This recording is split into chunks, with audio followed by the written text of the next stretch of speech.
You're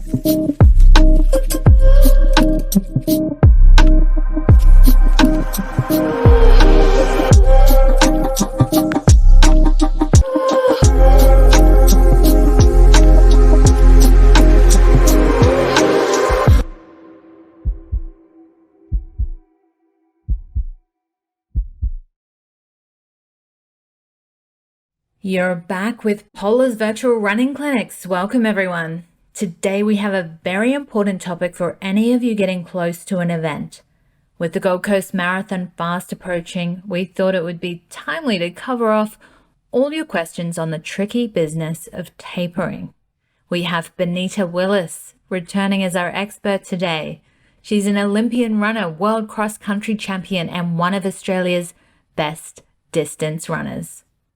Now, one thing we talk about a lot is that recovery can be just as important as training. Now, if you do have an event coming up, some of those thoughts might be creeping in. Am I ready? Have I done enough training? And even when your training is going really well, it can be tempting to think it might be time to ramp things up in those final weeks before the event. We're going to help you navigate through all of those prickly areas in what is essentially the discipline of taking your foot off the pedal in those final weeks. And you can't go wrong with a legend like Benita as your guide. Now, we know the training you're doing right now isn't just to get you over the finish line.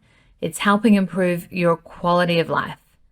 That's why Polar keep innovating in products and services that can help you achieve that. We've been doing it for over 40 years, and that's why we bring you this content as well. So let's get into it. I'll pass the mic over to your Polar hosts for the session. From the Polar Australia New Zealand team, we have Ross Dougal, Channel Manager for Sport, and our resident sports scientist, John Easdown. Thanks, Kylie, and hello, everyone. We're making great progress through our virtual running clinic with our experts, where we're bringing you the best content to help improve and enjoy your running, covering running plans, recovery, nutrition, top training and race tips, and now tapering, so you can get ready for a race, whether it's the 5 or 10K, half marathon, or the marathon. A quick reminder that if you do want to have access to these expert recordings, do make sure that you've signed up and verified for the Polar Running Club for all of our best free running content. As we've heard Steve Monaghetti recommend in our last webinar, and also it's something that Benita will talk a lot about in this session, it's extremely helpful for an upcoming race to get a really good race simulation or hit-out in. We've got 2 exciting opportunities for a race hit-out that we would love to recommend. The first is Parkrun. We are very proud to be a major sponsor of Parkrun across Australia and New Zealand and helping to keep running free for our communities. If you haven't visited Parkrun before, they run a 5K run every Saturday morning across the country, and it's an ideal way to have a running hit-out or to start your weekend on the right foot. And secondly, we're excited to be supporting Global Running Day on the 1st of June. It's a time when we have the opportunity to celebrate the wonderful sport of running. And with our friends at Running Heroes, we've organised a 5 and 10K race that you can join virtually at a time and course to suit you from the 1st to the 7th of June. Do check out the link on screen if you'd like to sign up. It's free, and there are some wonderful Polar prizes on offer. Before we jump into tapering, we want to take a quick moment to frame up how important it is to manage pace with your running, and our experts have certainly had some important things to say about this. In the last weeks before heading into a race, the last thing you want to do is overcook pace and get injured. So it's really important to bear this in mind. As Brad Bear warned us, pace management is the holy grail of injury prevention. Steve Monaghetti also said that your race pace needs to come off your performances and training. And as Benita will certainly cover in detail in this session, pacing is a really key part of the taper period to practice for your race pace work. So it's really important that you have an idea of the paces that you will look to hit in your training and how these may relate to different distances you'll be running in the final weeks before a race. So it's critical that you have a realistic pace plan for your key training sessions leading up to a race and for the race itself. As we mentioned, you should certainly be locking down your goals based off your training performance and a race simulation. But if you do want to look into this more closely or make some adjustments, you can just head across to our pace calculator. The link is on screen to polar.com and have a look at your pace goals for different distances so that it's becoming really clear for you. What we'd like to do now is pass on our top 4 recommendations for ensuring that you can not only find your pace, but help nail it in a race, and also make sure that you are recovered and fueled to be at your best. We're going to take a quick look through our top 4 essentials you must be tracking in your race. So to kick this off, I'd like to pass across to John. One of the most commonly asked questions that we've had throughout this series is how to find the right paces for training and racing. Now, there's many ways to do this, but one of the most simple and effective ways is to be aware of your pace and heart rate during your training sessions. And with the pacer watches, you can set these heart rate and pace zones manually or by performing the inbuilt and guided running performance test, which will then automatically update your pace and heart rate zones very accurately. You can also perform a lighter version of this test more frequently as a way of monitoring how your fitness and performance are responding to your running plan. Now, having these zones set accurately assists in making sure your key training sessions that Benita took us through in Webinar 1 are performed at the correct intensity to drive the physiological changes necessary for successful running performance. And that's your easy runs, tempo or threshold runs, interval sessions, and the all-important long run. And it's in this long run or hit out recommended by running legend Steve Moneghetti to be performed in the 2 to 3 weeks before your race, where keeping track of your pace and heart rate can pay dividends in helping you nail the correct pace on race day. Thanks, John. So once you have found your pace, it's essential that you can simply track this in a race, so you aren't going out too hard and so that you're keeping up with your goals. It's a very fine line, but too often we hear about runners who have ended up feeling disappointed because they went out too hard and didn't reach their potential on race day. A great feature that we use to solve this problem is called Polar Race Pace. This is really helpful if you want to make sure that you can execute a good plan on race day. With Polar Race Pace, all you do is enter in your target distance and target time, and it calculates your pacing for you automatically on your watch. So that when you start your run, you see a very simple dashboard that shows you how close you are to your target pace that you're running and how far you've got left to go.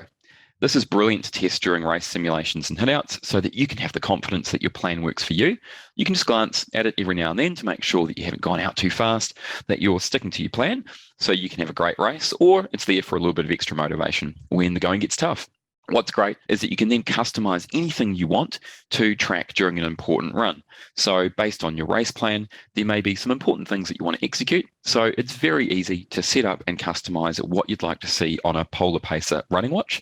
For example, you can track average heart rate for the whole race versus your heart rate right now, or you may want to take a quick glance and track some important race milestones. As Steve Moneghetti mentioned, many marathon runners will hit the lap button at 30K of a marathon for what he called the second half and track some really important data, or you may just want to skip to your favorite song for a little bit more help when you need it.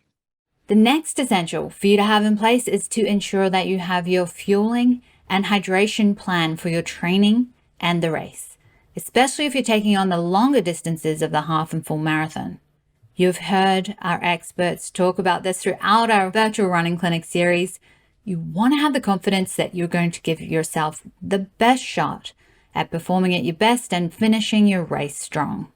Polar have taken the guesswork out of it with this great feature called FuelWise. All you do is you set up your plan and you'll get customized fueling and hydration reminders along the way. These are going to help you find the best way to refuel your body during those longer sessions. And it's another feature that's designed to help you focus on your run, and you know that you're going to give your body what it needs to perform.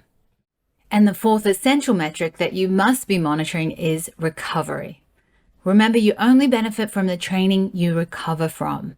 Benita's going to go into some great detail on how crucial rest and recovery is in the lead up to your race. And recovery includes a number of things, including getting ample sleep, nourishing your body, and managing your stress load. So definitely track your sleep. You can do this on your Polar Watch, which will monitor the duration, continuity, and time in sleep stages. And it's also going to give you another piece of feedback. This is getting a lot of buzz among athletes at the moment. It's called heart rate variability. This is really important because if you're wanting to keep training consistently and effectively, this is something you should monitor. Heart rate variability is the measure of your autonomic nervous system. So essentially that balance between your fight and flight and rest and digest responses. It indicates how well your body's adapting to stress. And that can be in the form of training or immunity or general life stress. And we know like stress itself isn't bad. The key is how well you're adapting to it.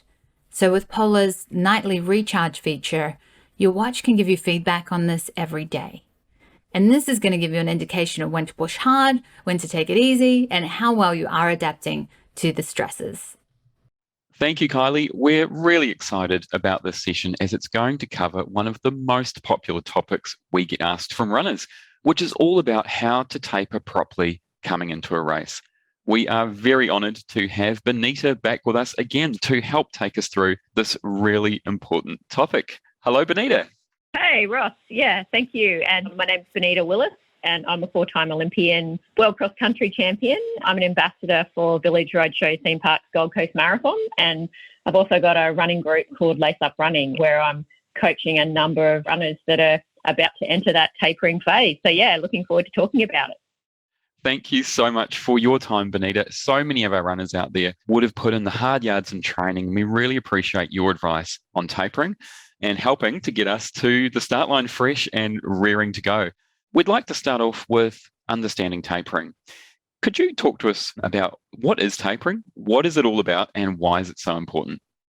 A lot of runners, they probably don't look forward to tapering because there's a lot of runners out there that just love training hard all the time. They love doing those really hard sessions and they love ticking off their weekly mileage and seeing it sort of creep up as they build into their preparation. But tapering, it's so important because it's a time when we're reducing our running volume and intensity just to give our body a chance to freshen up before race day. And it's something that we do across the board. So whether you're running 5K, 10K, half marathon or marathon, the tapering is really important. It just allows you to absorb all the training as well that you've done. So all those hard sessions that you've done in the months prior to race day, it allows you to absorb the training and allows for your muscle glycogen stores to just get to really good, adequate levels ready for race day. So it allows you to store everything, all the carbs you're eating, and just making sure that when race day comes, you're ready for that great performance and you're not leaving that sort of great performance in training. Sometimes you feel a bit lethargic when you're tapering because you're not doing as much running volume and you're not training quite as hard, but that's very normal. And it's a normal part of tapering is that you will feel a little bit different, but it's all worth it when you come to race day and you have that brilliant run and you cross the line and you've achieved what you've been after. It's an incredibly fine line, isn't it? Trying to get the balance right between the training mileage freshening up and then also keeping some speed in the legs. But it's really helpful just to start having an impact, getting a gauge of what that 3-week timeline is out for certain races. And what about on the flip side? Do you have a time when you've certainly had a taper that's gone really well and executed well coming into a race?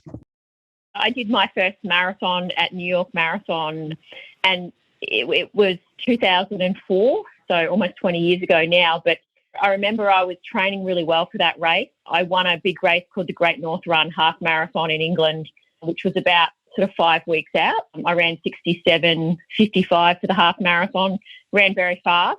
And I recovered okay from that half marathon. But about 3 weeks out from New York Marathon, I did a really hard training run in Richmond Park in London there where I probably ran about 32 to 35K at about 2:28 pace. So very quick. And that really hard run that I did about 3 weeks out was an absolutely brilliant training session, but I didn't quite recover for race day. So I sort of felt a bit tired the next week. And then the week after, I still didn't feel great. And then into taper week, I still didn't feel great. And I thought, it's just going to come together on race day. And I really didn't run anywhere near as I ran 3 weeks before that in that training session in London. So, I always think back to that time and I'm not going to make that same sort of mistake again with when I was running myself, but also people I'm coaching as well. Look, I ran my best marathon, which is still the Australian and Oceania record in Chicago in 2006. And I remember I did a really good preparation for that. I started my taper probably about 4 weeks out and I did a half marathon 3 weeks out from that. And instead of going really hard, like I did in that training session before New York Marathon, I just relaxed a bit in that half marathon and I ran about probably the first 15K of that half marathon, similar to my marathon pace, which was about 3:22 pace. So I ran 2 hours 22 in Chicago. So I just made sure I held back a bit in that race until about 15K. and then I pushed it a bit harder at the end. And I ended up feeling really good in that half marathon. Obviously, I didn't run my best time because the idea of running that half marathon 3 weeks out was just to practice my marathon pace, practice drinking, practice gels I was going to use, and then to make sure that I really recovered fully before the marathon. So I did that before Houston Marathon as well.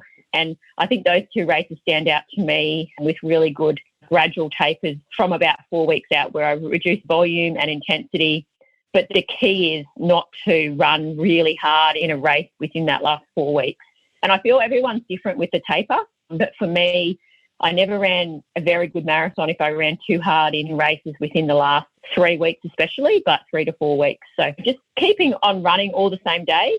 So I didn't really change my running schedule too much, but I reduced the volume of the runs, reduced the intensity, and changed my thought about racing. So racing that half marathon 3 weeks out before my best marathon, I changed my mindset of running as hard as you can to using this race as part of my preparation for the marathon, which I think is a very key factor in preparing well for your best marathon, is to make sure you use races as part of the preparation. So yeah, those two races probably stand out for me. And the Houston Marathon was a really good one for me, and that was my qualifier for my last Olympic marathon in London in 2012. And I felt amazing on that day. And I feel like I had done all the hard training, obviously, in the months before that, but they were both indicative of a really good taper as well.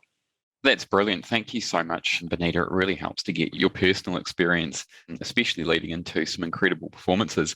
What we'd now like to do is to go through your guidelines around each of the race distances. So across 5 into the 10K, and then the half marathon and the full marathon.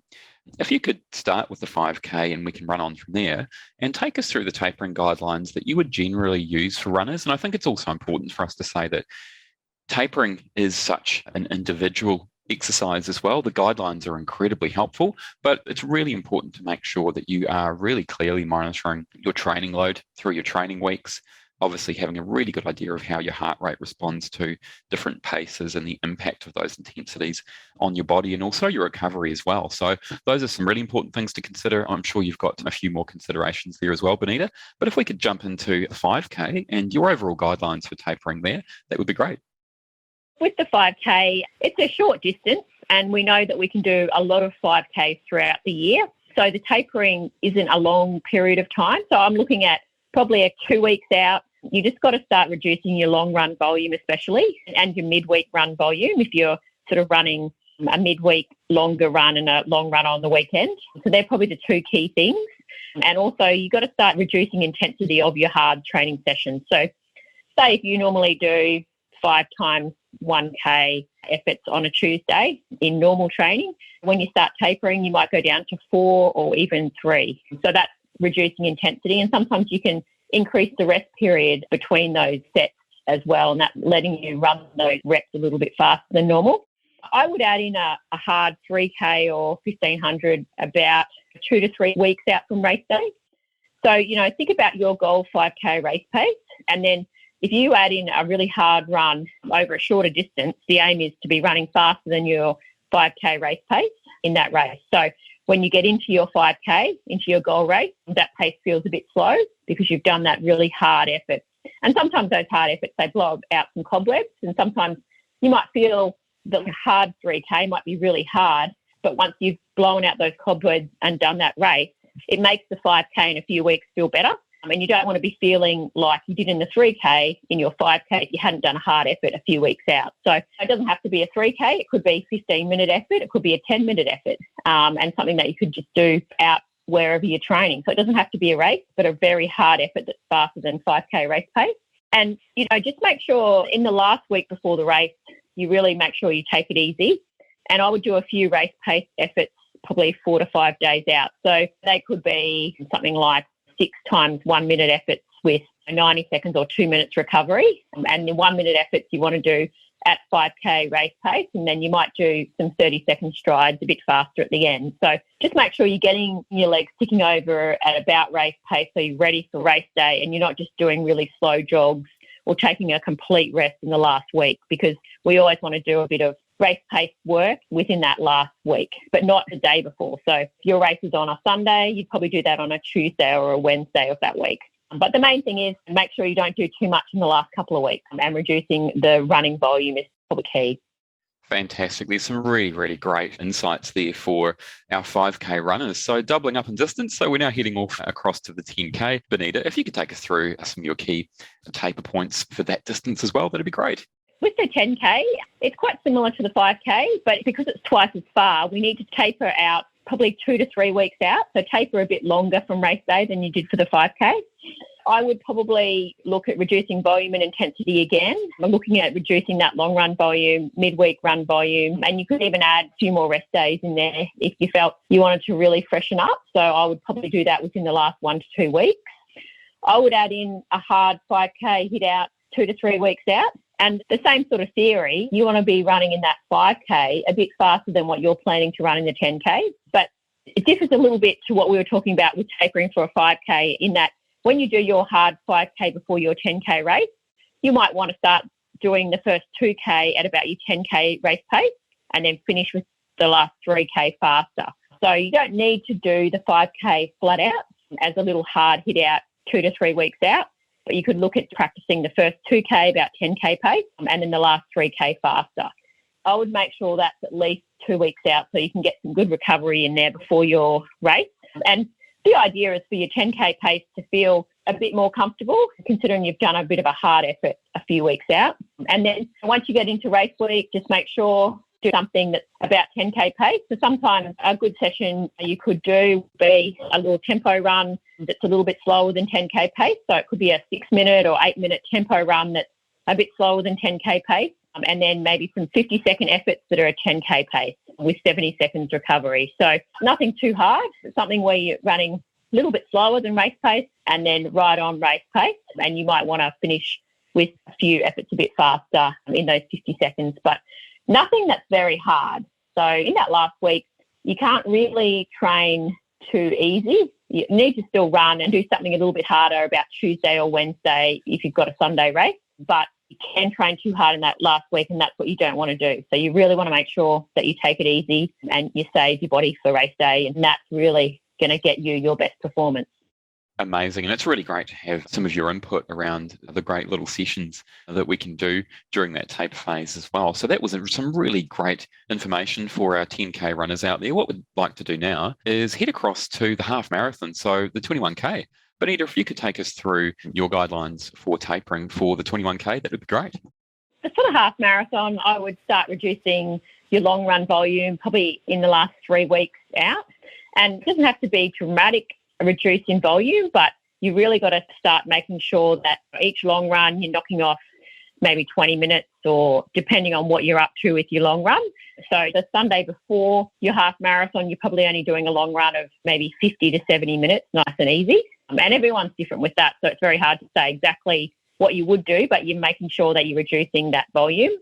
And start reducing intensity as well of your training sessions about 2 weeks out. So similar to the other distances, just make sure you're cutting down on reps. You might be increasing the rest period between your reps to run them a little bit faster.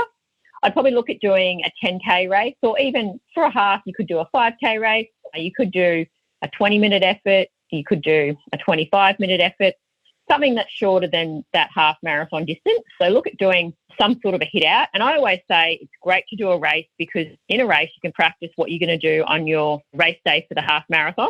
So if you can find a 10K race or even a 5K, even a park run, you practice getting up in the morning, having whatever you're going to eat for breakfast, having the fluid that you're going to consume before your half marathon. You practice all of that in this race at 3 to 5 weeks out.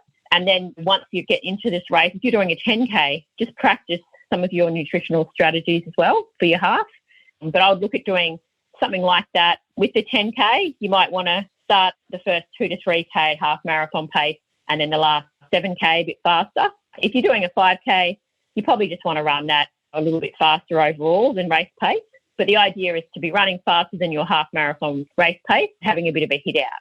And then always when you do these little races in the last few weeks before your goal race, just make sure you have a couple of days where you're going really easy. So don't do anything hard, probably within 3 or 4 days of a hard hit out, especially as we're in that taper period. We really don't want to cram training.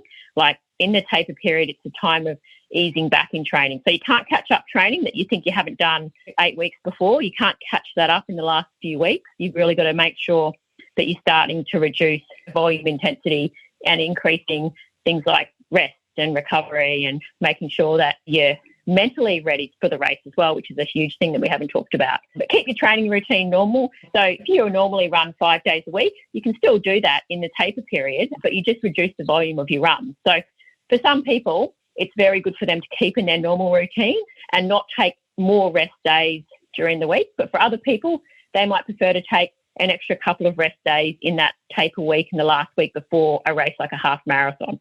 So really just got to think about what works for you. But I always say you'd rather do less than more. So if you're worried or if you're not sure and you're not sure if you should have a rest day, I'd rather you take a rest day than push through a training session that you're not sure if you should be doing it in the taper week. And just make sure with your nutrition strategies, probably look at making sure you're having carbohydrates in your meals probably the last day and a half before the race. So you don't need to go crazy with carb loading for a half marathon, but just make sure you're having carbs for breakfast, lunch and dinner, especially dinner that night before, and just making sure that your glycogen stores are really topped up and you're ready for that race, because all these races, they start very early in the morning. So you're not going to be able to eat a lot on race morning. You should eat something, but you can't eat a lot of calories. So you have to have had your calories in the days before race day. That's phenomenal, Benita. Thank you so much for such a detailed overview for all of our half marathon runners out there. And we're now at our final distance. So for all of those people who are tackling the marathon, we were certainly getting up in distance here. So if you'd be able to take us through the guidelines for marathon runners coming into a key race, that would be amazing. With the marathon is the distance that you really have to make sure you get your taper right. And you have to taper a lot more for the marathon than you do for, say, a 5K, 10K or half marathon. And it's one of those things that we want to start reducing our running volume and intensity, the same sort of things that we've talked about. But for the marathon, we probably want to start doing that from about 4 weeks out. Although everyone's different, and my story that I told you before about my experience with the marathon when I was an athlete, I probably have to start my taper about 4 weeks out. But some people might start their taper 3 weeks out. Other people might start 5 weeks out. There's some people that might keep fairly high running volume even up to 2 weeks out. But I would say, as a rule of thumb, about 4 weeks out, you've really got to start thinking about reducing that Sunday long run or the long run over the weekend, the midweek long run, and then just starting to reduce intensity in your hard training sessions as well. And so if we're looking at a 4-week taper, I would always say a half marathon is something it's a really good race to do in your taper. So I'd look at doing a half marathon about 3 to 5 weeks out and look at running probably the first 12 to 15K about marathon pace and then running a bit faster at the end. And look, there are some people out there that run a half marathon PB as a race 3 to 5 weeks out from a marathon, and then they go on to run a really good marathon. So they're not practicing marathon pace. But my advice is always to be a bit conservative with a race that's 3 to 5 weeks out. So if it's 5 weeks out, you can run it a bit harder. But if it's only 3 weeks out, you probably want to look at the first 12 to 15K at marathon pace and then, try to run the last bit a bit faster. So you're running quite a long way a bit faster at the end. But it's really important to practice that pre-race nutrition. So get up very early, practice what you're going to have before the marathon. You could even practice a mini carb load. I always say for the marathon, carb loading is about 2.5 days or so. So you could practice carb loading for the couple of days before your half marathon just to see how your body feels as well. And that's always a good thing to do. And then practice your pre-race nutrition in the morning of your half. And then practice your pacing. So it's really important to just practice your marathon pace in a race situation. So that's something that I think key about the taper period is practicing some race pace work, especially for the marathon. And then look, if you feel good, you push a bit harder, and you always feel great at the end of these sort of races because we don't do too many races that you don't go flat out from the start. And we know that with the marathon, it's all about sort of holding back at the start. So you've really got to practice that in your half marathon or whatever race you do leading up to it. And it doesn't have to be a race. I've coached a lot of people that have done a hard 20K run or a hard 15K run just as a training session. So there's not one answer for everything. You can always think about doing something that's along the same line really help. And in the last week, just make sure you have a session that has some marathon paced efforts. So I always think something like a tempo run that could be 10 minutes at marathon pace, and then some 30-second efforts that are a bit faster than marathon pace, just to get your legs ticking over. Because sometimes in the taper period, we jog a lot and we don't run too much other faster sort of running. So we need to run a bit faster in the taper week, and you get that with a few sessions where you're doing some strides. But you don't want to do any hard sessions where you feel really spent or they're very, very long in volume. So it's just one of those things that you've got to really be careful. And I always say that in the last day or two before the race, it's good to do some strides over sort of 80 metres that are about half marathon to 10K pace. So 4 to 6 80-metre strides, about half marathon to 10K pace. So a little bit faster than your marathon pace, and just walk back after each. And you might do a jog warm-up of 20 to 30 minutes. So something like that always makes you feel good. For a lot of people that I work with, they like to do that the day before the race, and then they might have a rest day 2 days before the race, just because I always think it's good to do a few little run-throughs the day before race, but nothing to get you tired. Just so when you get into the race, your body's ready for that hard effort. Because sometimes when we're tapering, you get used to just running easy. You have to get your mind focused and ready for what you're about to do in your marathon.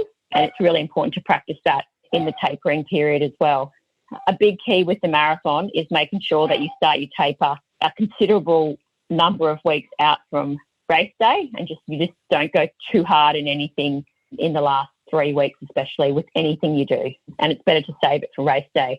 When I went to Chicago Marathon, I remember I was doing a jog with a guy the day before the race, and I was doing a 20-minute jog and a few of these 80-metre strides that I just talked about. And I remember jogging with this guy, and then he said, "Oh, I'm just going to keep doing some more jogging. I feel so good." And then I said, "Okay," and I just let this guy go. And then the next day, I ran my best time, and I saw him afterwards, and he said, "Oh, I ran bad." He said, "I ended up running really hard for an hour and a half yesterday, and I think it made me a bit tired for my race." So don't get carried away feeling good in taper week and just running a bit too much. Like, you've got to save it for race day. And that's probably my biggest point with this marathon taper. Thank you so much, Benita. There's some incredible gold there for all of the runners out there. It's incredibly helpful. I just wanted to touch on race pace and just exploring that a little bit in just a moment. But were there any other considerations that you wanted to get across around tapering? There were a few things that popped up. One thing around what runners actually go through during that taper phase. So a lot of people might get a little bit concerned or agitated or feel really lethargic. There was the mental freshness piece, and then also maybe around how people should be dialing into their data, so tracking their runs around heart rate, pace and intensity to get a really good feel for things. Was there anything else that you wanted to consider or to discuss around tapering? I think we've covered most of it, but I really think it's so important to get your mind ready for race day and not be worried if you feel a bit lethargic in the taper, because I always think if you're carb loading properly and your glycogen stores are filling up and you feel a bit lethargic, that's a very common thing that people feel. And it's just getting your body ready for that big race and what you're about to do. So I also think with tapering too, don't think about the race every day. As soon as you wake up, don't think about what you're going to do in the race. Think about it for maybe 20 minutes at the start of the week, and then forget about the race until you talk to your coach, or if you don't have a coach, forget about the race for the rest of the week and maybe just think about what you're going to do when you're warming up on race day. So a big key with a lot of my racing when I was an athlete and how I've observed people running well on race day is that they don't overthink things. And running's a really simple sport, and we can't sort of overthink things. Don't check the weather constantly and stress out if it's going to be raining, or don't worry too much about things you can't control. Really try to relax as much as you can in that last week and not overthink what you're going to do constantly. So, yeah, there's a few times in the week that you can think about it and then forget about it, and you're better off not thinking about the race until you're warming up on race morning. Amazing. Thank you so much, Benita. And it's such a big topic around pacing. It's certainly one that we spend a lot of time talking about. Before we jump across to live Q&A, is there anything else, one final piece of advice or an outtake or a really key learning heading into a race that you'd like to share with the audience, either around tapering or anything else that's really helped you through your running and racing career? This is a really interesting question, because with your race pace, that what you're going to sort of target in the marathon, if we're thinking about the marathon specifically, it is really important to have a sort of a pace in your mind. Unless you're going in the marathon and your goal is just to finish it, then you shouldn't worry about pace. But if you've got a time goal in mind, so say if you're trying to break 4 hours and so that pace is 5:40, just make sure you've got to think about what you've done in training, and you should be able to have done a lot of training, a lot of running volume at that sort of 5:40 pace. And if you're trying to break 4 hours and you can't do 2 hours in your lead up half marathon, you probably have to change your idea and pace strategy a little bit. So you've really got to think about what you've done for your training in the last 8 weeks or 10 weeks. And you've got to pick something that's realistic and comfortable for you, but it's certainly all really individualised as well. So it's just one of those things that you've got to make sure that it's something that can be achievable, but not something that is far out there. So you can't just pick up a magical time out of your head and a magical pace and go, I'm going to start at this pace. It's always got to be what you've done in training and how you've prepared, and that is a real true reflection on what you can do in your race and on race day. But look, it is very important to have a pace goal in mind, because there's so many marathon runners that they might be trying to break 3 hours, which is 4:15 pace, and they get into the race and they start at 4-minute pace and they say, I feel awesome, so I'm just going to keep running at 4-minute pace and I might magically run a lot faster. But that doesn't really happen in the marathon. You've really got to make sure you're holding back and sticking to the pace that you're setting out to run and not wavering from that as well. And look, you get experience counts for a lot in the marathon. So if you've done a few marathons, you could take a bit more of a risk with your race pace and go for a bit more than you have in your last marathon. But if it's your first marathon, I would be a little bit conservative and just make sure you set up the first half of the race so you're feeling good for the second half. So just start out a little bit slower than you think you might want to for the first 20 to 30K, and then finish a bit faster. And that's the best way to run your first marathon, being conservative at the start. But look, if you've done a lot of marathons and you want to have a bit of a risk, you can take a bit more risk with race pace if you're a bit more experienced, because experience, it's huge, and it does help a lot with running your best marathon. So that's probably my biggest advice. But if you've got an accurate watch and you're checking your pace and your heart rate within training, you should have quite a good idea of what you might be able to run. And if you do a half marathon 3 to 5 weeks out, or even if you've done one 2 months ago, that's a good indication of where you are at that distance, and you would be a bit slower in the marathon.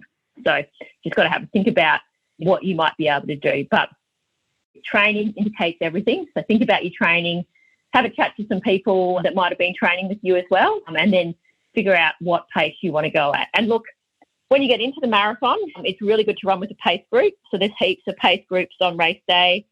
There's so many people that run with these pace groups, and it allows you to relax and not think about a lot of things. Like when we get into the marathon, the first 30K, it should be like sitting on a bus. So, you just sit there and you sit there and sit there.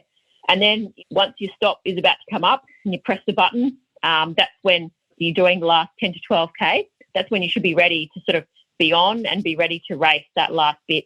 So you want to relax as much as possible in that first 30K, and you can do that if you're running with a pace group. So I would think about doing that as well. It's always a good strategy, and just making sure that you're a bit conservative pace-wise if it's your first marathon especially. So that's probably my best advice, but it is all individual, but it has to be something that you're comfortable with, that's indicative of the training that you've done. I think my biggest piece of advice is just not doing too much in the last 3 weeks of any race. So just make sure you've done all the hard training and you're ready for the race day. Just make sure that you start sort of gradually reducing your volume and intensity and not thinking about the race too much in that last week. So it is really important to focus and to be ready for a really good race, but we don't want to overthink things and stress about things that we can't control. So they're probably my biggest points, and just making sure we're enjoying the process and enjoying the race. So you'll run better if you enjoy the race and you're having fun, warm up with people that you know on race morning, or go for a jog with someone that you know in the last week before the race. And the more relaxed we can be on race day, the better we're going to run as well. So don't feel really tense or really so nervous that you feel sick, sort of nervous. It's good to be nervous, but you want to use those nerves for a good performance. But also relaxation is really important, and having fun is important as well.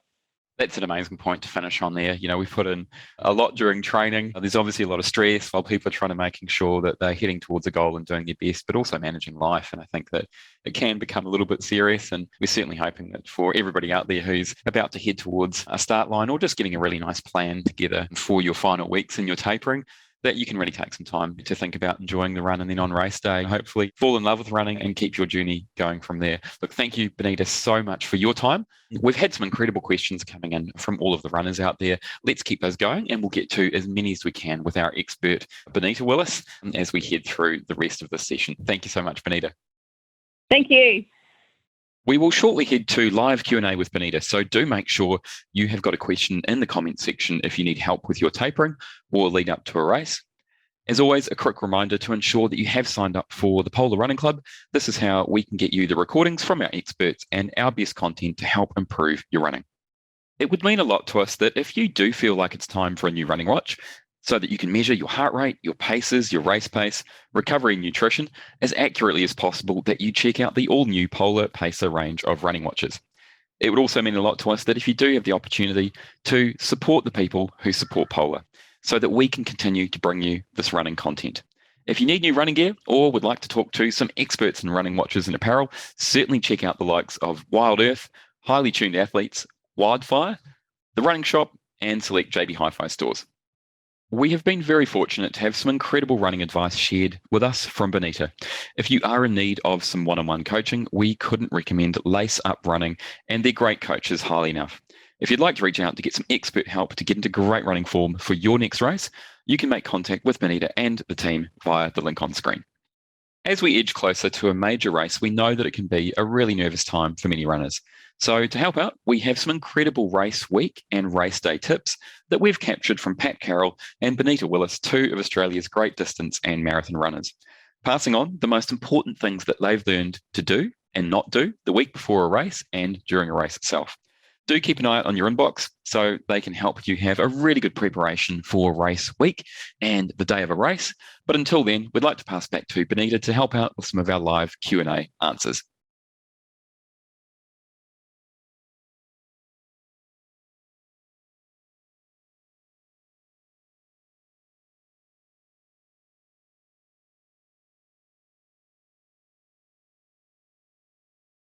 From all of Team Polar, thank you so much for being a part of our virtual running clinic so far.